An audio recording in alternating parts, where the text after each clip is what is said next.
नमस्कार दोस्तों, मैं भूषण ठाकरे आप सभी का स्वागत करता हूँ संगीता इसमें। आज हम बिम्स्टेक के बारे में बात करने वाले हैं। जानेंगे बिम्स्टेक संगठन क्या है, इसके सदस्य राष्ट्र कौन कौन से हैं, ये चर्चा में क्यों है, तथा बिम्स्टेक और सार्क दोनों के बीच में क्या डिफरेंसेस है, सार्क अपना महत्व किस प्रकार से खोता जा रहा है और बिम्स्टेक का महत्व भारत के लिए इतना क्यों बढ़ चुका है। तो इन सभी बातों के ऊपर आज गहराई से चर्चा करेंगे। चलिए लेक्चर को स्टार्ट करते हैं। सबसे पहले देख लेते हैं कि चर्चा में क्यों है।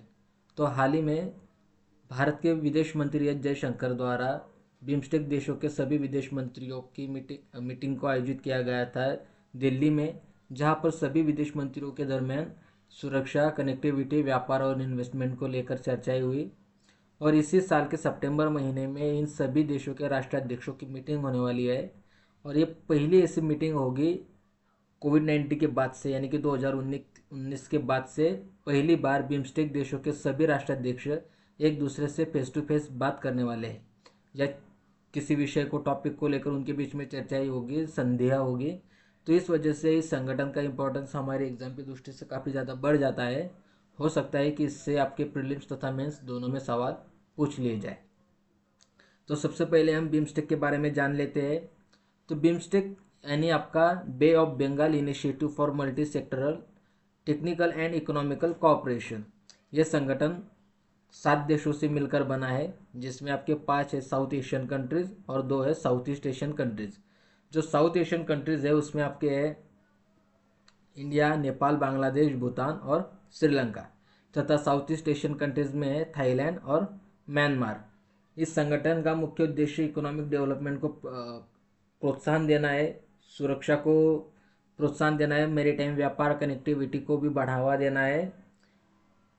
तो हम अब इन दोनों देश संगठनों के बीच में एक कंपैरिजन करते हैं, बिम्स्टेक और सार्क के बीच में। तो देखिए, बिम्स्टेक जो है आपका, और ये हो गया आपका सार्क। बिम्स्टेक की स्थापना हुई थी 1997 में। इसकी स्थापना 1997 में हुई थी और इसका मुख्यालय ढाका, बांग्लादेश में है।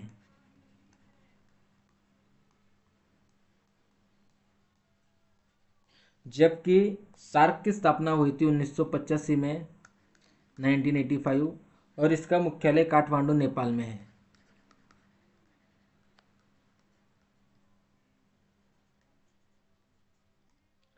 बिम्स्टेक में कुल मिलाकर 7 मेंबर्स है और सार्क में 8 मेंबर्स है। बिम्स्टेक की जीडीपी सार्क कंट्रीज की तुलना में ज़्यादा है। भले ही सदस्य राष्ट्रों की संख्या कम है, लेकिन जीडीपी इसकी सार्क कंट्रीज से ज़्यादा है। बिम्स्टेक की जीडीपी तकरीबन 5.25 ट्रिलियन डॉलर्स के आसपास है, जबकि सार्क की जीडीपी 4.50 यानी कि 4.5 ट्रिलियन डॉलर्स के आसपास है। वक्त के साथ बिम्स्टेक का इम्पोर्टेंस भारत में बढ़ता गया है, जबकि सार्क का इम्पोर्टेंस कम हुआ है। जिसके पीछे की अगर हम मुख्य वजह को देखें तो 2016 में भारत के ऊपर उरी में एक टेररिस्ट अटैक हुआ था, जहां पर हमारे कई सारे जवान शहीद हो गए थे, और इसमें पाकिस्तान का हाथ साफ तौर पर दिखाई दे रहा था। तो जिस वजह से भारत और पाकिस्तान के बीच में पॉलिटिकल टेंशन काफ़ी बढ़ गया था। तो इन दोनों देशों के बीच में पॉलिटिकल टेंशन बढ़ने से और सार्क देशों में इन दोनों देशी मुख्य रूप से होने से इस संगठन में कभी भी कोई एक नतीजे पर सभी देश एक सहमत नहीं हो पा रहे थे। यहाँ पर एक कोई इंफ्रास्ट्रक्चर प्रोजेक्ट के ऊपर सभी देश मिलकर काम नहीं कर रहे थे, कोई ट्रीटी को सभी देश एक साथ मिलकर साइन नहीं कर रहे थे। यह केवल एक कागजी दस्तावेज के रूप में या कागजी ऑर्गेनाइजेशन के रूप में रह गया था, जहाँ पर हर कोई देश अपने अपने हितों को प्राथमिकता दे रहा था। साथ ही साथ अगर आप देखें तो इसमें जो मेंबर कंट्रीज थे सार्क में, अफगानिस्तान में इंस्टेबिलिटी थी, वहाँ पर तालिबान का रूल चल रहा था, तो उस वजह से अफगानिस्तान का रोल भी सार्क में कमज़ोर पड़ गया था। भारत और पाकिस्तान दोनों के बीच में संघर्ष होने की वजह से दोनों के बीच में भी दोनों ही किसी भी संगठन या किसी ट्रीटी के ऊपर सहमत नहीं हो रहे थे। श्रीलंका में इकोनॉमिकल क्राइसिस आ चुकी थी। नेपाल में बार बार प्रधानमंत्री चेंज हो रहे थे, तो किसी एक पॉलिसी के ऊपर नेपाल भी स्थिर नहीं था। तो इस वजह से सार्क अपना रिलेवेंस खोता गया, क्योंकि उनके बीच में ना यूनिटी रही, ना किसी बात पर वो सब एकमत हो पा रहे थे। और वही अगर दूसरी तरफ हम देखें बिम्स्टेक कंट्रीज़ में तो यहाँ पर हमें ज़्यादातर स्टेबिलिटी दिखाई दी।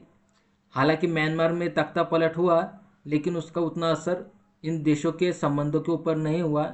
साथ ही साथ इन देशों ने 2022 में एक चार्टर के ऊपर साइन भी किए, जो हमने बिम्स्टेक चार्टर की बात की कोलंबो में, जहाँ पर हमें दिखाई देता है कि सभी देश अपने उद्देश्यों को लेकर स्थिर है तथा एक दिशा में काम कर रहे हैं। इन देशों के हम अगर उद्देश्यों की बात करें तो सभी देश बिम्स्टेक में जो जो देश है वो सभी के सभी देश काम करना चाहते हैं एग्रीकल्चर में, डिजास्टर मैनेजमेंट। सभी देशों को काफ़ी ज़्यादा समुद्र किनारा लगता है बे ऑफ बंगाल में, तो हो सकता है ऐसे में कोई टाइफून आता है या साइक्लोन आता है, सॉरी टाइफून नहीं कहा जा सकता है, टाइफून दूसरे रीजन में आते हैं, चाइना के पास आते हैं।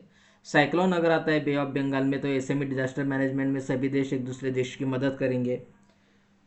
समुद्री परिवहन, मैरीटाइम ट्रांसपोर्ट, कनेक्टिविटी, व्यापार को बढ़ावा देने के लिए, साइबर सिक्योरिटी,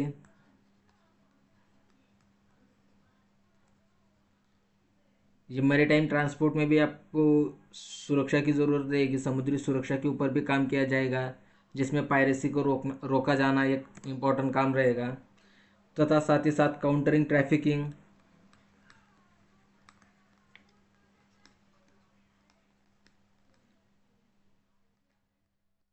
काउंटरिंग ट्रैफिकिंग के साथ नारकोटिक्स, इलीगल आर्म्स, इनको काउंटर करना तथा जिस वजह से वहाँ पर सुरक्षा और स्थिरता बनाए रखी जा सके। साथ ही साथ सभी देशों के बीच में टूरिज्म को बढ़ावा देना, कल्चर को एक्सचेंज करना। भारत से इन सभी देशों के बीच में रामायण और महाभारत की कथाएँ काफ़ी प्रसिद्ध है, आपको पता ही होगा। और बांग्लादेश द्वारा एक इम्पॉर्टेंट बात को रखा गया है इस मीटिंग में, वो है ब्लू इकोनॉमी के ऊपर ध्यान देना। सभी देशों को काफ़ी बड़ा समुद्र किनारा है और समुद्र किनारों में रिसोर्सेज की कोई कमी नहीं है। अगर ये सभी देश अगर सस्टेनेबल वे से समुद्र के अंदर के रिसोर्स को एक्सट्रैक्ट करते हैं तो सभी देश उन रिसोर्स का अच्छे से इस्तेमाल कर सकते हैं एक दूसरे की ग्रोथ के लिए। तो ये सभी पॉइंट्स है जो इन सभी देशों को एक दूसरे के साथ कनेक्टिविटी बढ़ाने में मदद करेंगे, वो चाहे आपका एग्रीकल्चर हो, डिजास्टर मैनेजमेंट हो, समुद्री सुरक्षा हो, कनेक्टिविटी हो, साइबर सिक्योरिटी हो, या सभी देश जो एक साथ प्रॉब्लम फेस कर रहे हैं, नारकोटिक्स, इलीगल आर्म और साइबर क्राइम्स, ट्रैफिकिंग, इनके बीच में सहयोग को बढ़ाना। तो इन सभी देशों में काम करने के लिए बहुत से फील्ड है, तो जिस वजह से और समान समस्याएं है, जिस वजह से संगठन आगे जाकर भी हम मजबूत स्थिति में हमें दिखाई देगा। ब्लू इकोनॉमी के ऊपर काम करने के लिए भी इस संगठन के बीच में अभी चर्चाएं हो रही है। इस मैप में आप देख सकते हैं सार्क और बिम्स्टेक कंट्रीज़ को हमने यहाँ पर दिखाया गया है। सार्क कंट्रीज़ में आप देखेंगे तो यहाँ पर आपका अफ़गानिस्तान, पाकिस्तान, इंडिया, नेपाल, भूटान, बांग्लादेश और श्रीलंका। इसमें ध्यान देने वाली बात यह है कि इन 8 देशों में से जो 8 देश यहाँ पर है सार्क कंट्रीज़ में, इसमें से 5 देश आपके बिम्स्टेक कंट्रीज़ में है। देखिए दोनों संगठनों में इंडिया कॉमन है, नेपाल कॉमन है, भूटान कॉमन है, बांग्लादेश कॉमन है और श्रीलंका कॉमन है। इसको आप लिख लीजिए, ये आपसे पूछ लिया जा सकता है कि इनमें से कौन सा देश किस संगठन में है, या एक ट्रिकी क्वेश्चन तो इससे बन सकता है। तो कौन कौन से देश कॉमन है दोनों संगठनों में, ये एक बार आप ध्यान से लिख लीजिए।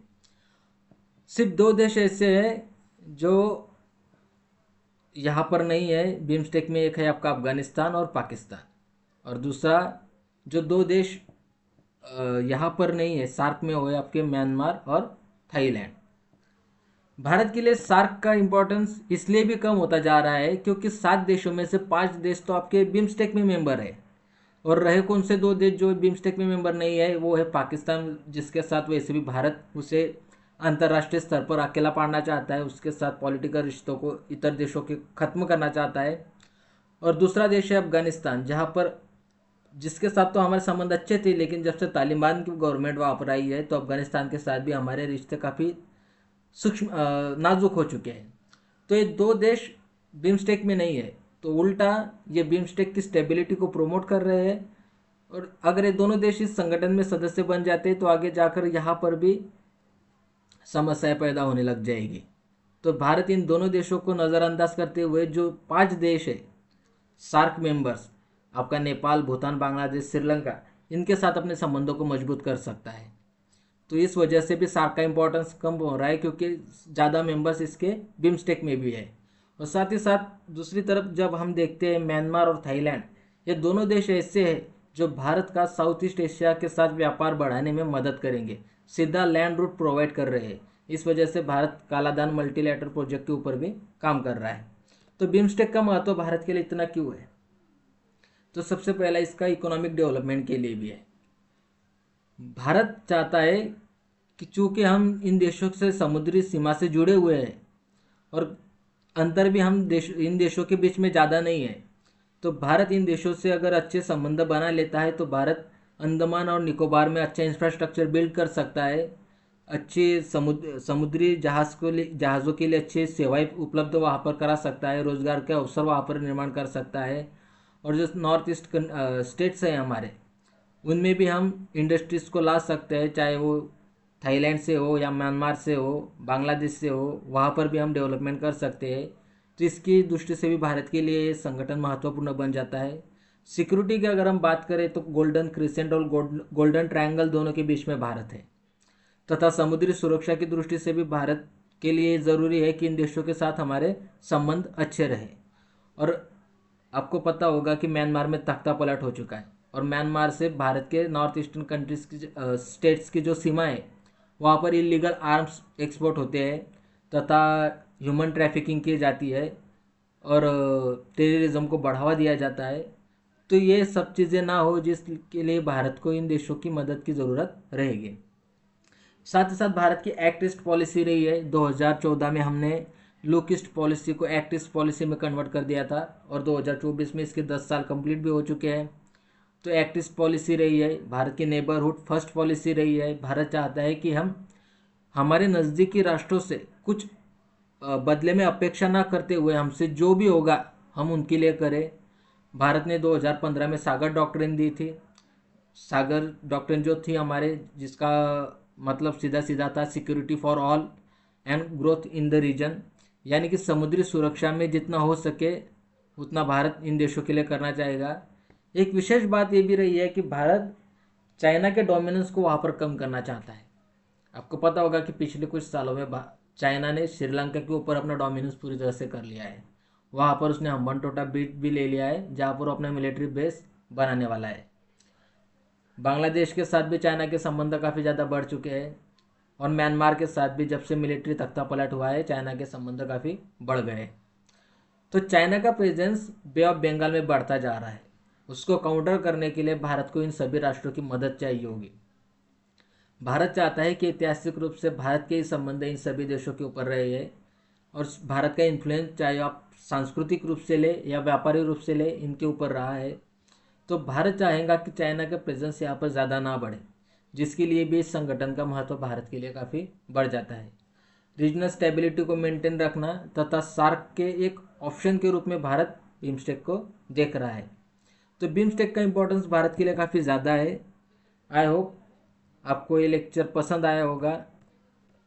हमने इस लेक्चर में देखा बिम्स्टेक क्या है, बिम्स्टेक तथा सार्क दोनों के बीच में कौन कौन से सदस्य देश है, कौन कौन से कॉमन सदस्य देश है, सार्क का इम्पोर्टेंस किस प्रकार से कम होता जा रहा है, बिम्स्टेक का इम्पोर्टेंस भारत के लिए क्यों इतना ज़्यादा है, इसमें भारत अपने इम्पोर्टेंस को बनाए रखने के लिए क्या क्या कर सकता है, इसके ऊपर भी हम आगे कभी किसी वीडियो में बात करेंगे। सितंबर महीने में इन सभी राष्ट्राध्यक्षों की मीटिंग होने वाली है, तब फिर से ये विषय चर्चा में रहेगा। हम उस वक्त भी उसके ऊपर टॉपिक बनाएंगे, लेक्चर बनाएंगे। अगर आपको ये लेक्चर पसंद आया होगा तो प्लीज़ चैनल को लाइक, शेयर और सब्सक्राइब कीजिए। Thank you.